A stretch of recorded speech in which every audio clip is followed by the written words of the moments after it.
Hello everyone, welcome to UPSC law optional.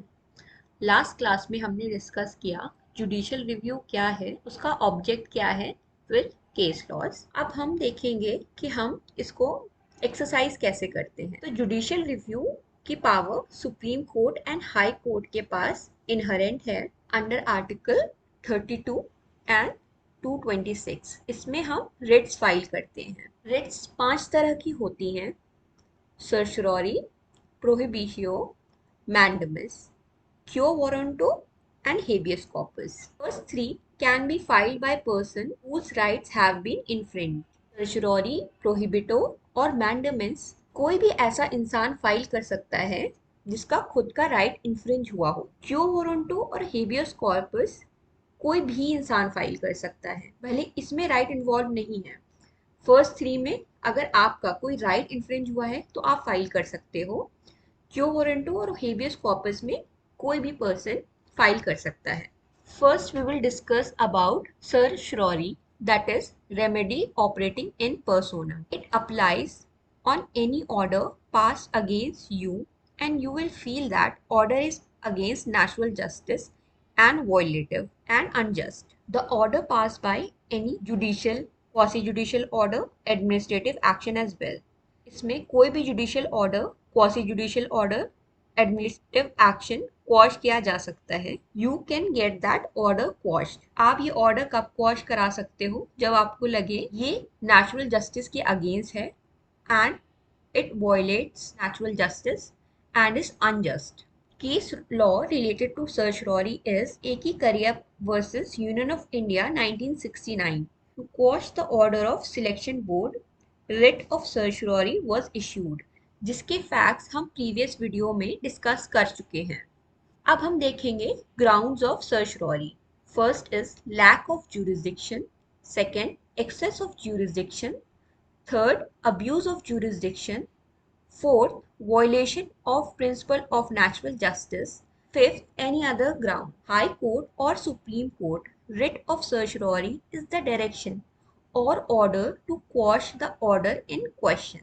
Second writ is prohibition. There will be a judicial order issued by the Supreme Court or High Court to any body to prevent this body from continuing their proceeding.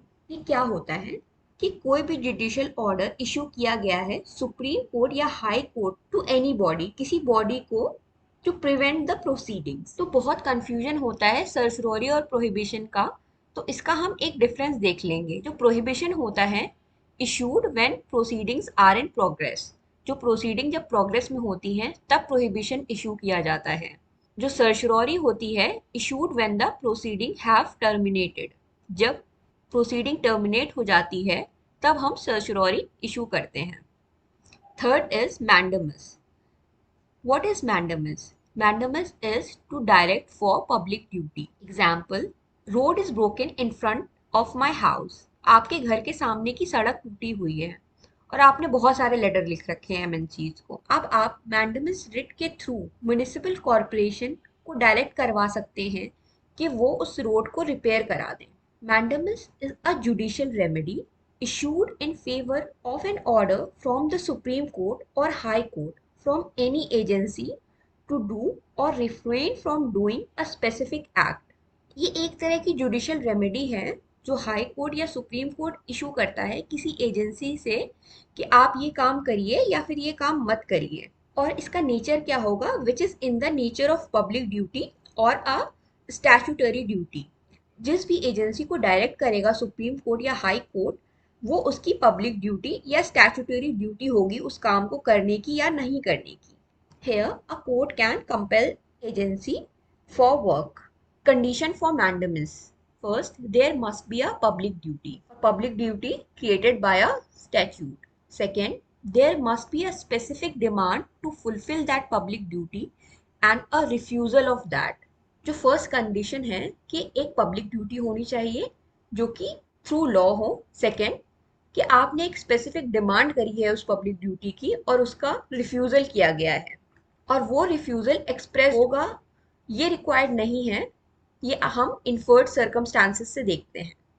Third is there must be a clear right to enforce the duty. Fourth, the right must be subsisting on the date of petition. कि right होना चाहिए उस duty को enforce कराने का, और जो right है वो जब आप पिटिशन फाइल कर रहे हो उस टाइम पे सबसिस्ट कर रहा हो। इज अ क्वेश्चन कि जो ड्यूटी होगी वो एक एब्सोल्यूट ड्यूटी होगी, तभी आप मैंडेमस फाइल करेंगे। Question arises whether duty should be absolute duty or mandamus can be filed in the case of discretionary duty as well. The answer is yes, mandamus can be issued in absolute as well as on discretionary duty. Mandamus absolute और discretionary duty दोनों में file की जा सकती है। Concept of continuous mandamus. This concept is evolved and developed by the Supreme Court. जो continuous mandamus का concept है वो इवॉल्व और डेवलप किया गया है सुप्रीम कोर्ट से। Suppose fundamental right is infringed and mandamus was issued. Fundamental right infringed हुआ और मैंडेमस इशू कर दी गई। Here the court has power to see whether the direction is being followed or not. In order to keep a check, this concept of continuous mandamus was developed. अब continuous mandamus क्या है कि आपका fundamental right infringe हुआ, mandamus issue कर दी गई। अब court के पास पावर है कि वो देखे कि वो डायरेक्शन जो दिए गए हैं वो फॉलो हो भी रहे हैं या नहीं हो रहे हैं, उसको ही हम बोलते हैं continuous mandamus. Fourth writ is quo warranto, which means by warrant or authority. For example, there is an officer who receives a termination letter, no right over the office, but he passed the order and held the office for 2 days. Now, in this case, his authority can be challenged that under which authority he passed such order. कि एक officer है, उसको उसका termination letter मिल गया, लेकिन still वो अपने office में 2 दिन के लिए स्टे करता है और कुछ कुछ ऑर्डर पास कर देता है। अब उसकी अथॉरिटी को चैलेंज किया जा सकता है कि उसने किस अथॉरिटी से ऐसे ऑर्डर को पास किया। कंडीशंस फॉर ग्रांट ऑफ क्यो warranto. First is office must be a public office, कि ऑफिस एक पब्लिक ऑफिस हो। Second, such public office must be substantive in nature, that is permanent in nature, not terminable at will. Third, person must be in actual possession of the office. Fourth, office must be held in contravention of law. Fifth writ is habeas corpus, which means you must have a body. Article 21 personal liberty concept will be of no use without habeas corpus. For this writ, physical confinement is not necessary. Even the control on personal liberty is enough for the writ of habeas corpus. Even during emergency, this right cannot be taken away.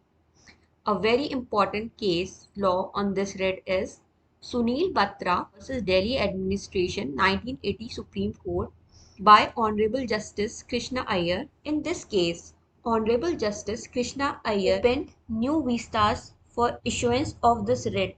This was issued on the basis on letter written by a convict to one of the judges of the Supreme Court alleging inhuman torture to a fellow convict was taken as a writ petition. In the writ of habeas corpus, not only the fact of detention but the constitutionality of law can also be challenge. एक बहुत famous case है Sunil Batra versus Delhi administration का, जहाँ पे एक नए वीस्टार्स open करे गए कि एक कन्विक्ट ने दूसरे फेलो कन्विक्ट के ऊपर जो इनह्यूमन चीज़ें हो रही थी उसको थ्रू लेटर सुप्रीम कोर्ट में भेजा। उसको सुप्रीम कोर्ट ने as a writ petition admit कर लिया। जो हेबियस कॉर्पस की रिट है उसमें डिटेंशन के अलावा जो कॉन्स्टिट्यूशनैलिटी है लॉ की उसको भी चैलेंज किया जा सकता है। In A.K. Gopalan versus State of Madras 1950 Supreme Court, the court examined the constitutionality of Preventive Detention Act 1950. So these are the 5 writs जिनके बारे में आपने पहले भी पढ़ा होगा, बट इसके कुछ कुछ एडिशनल कॉन्सेप्ट यहाँ पे डिस्कस करे हैं। In the next class, we will study the new topic which is delegated legislation. Thank you.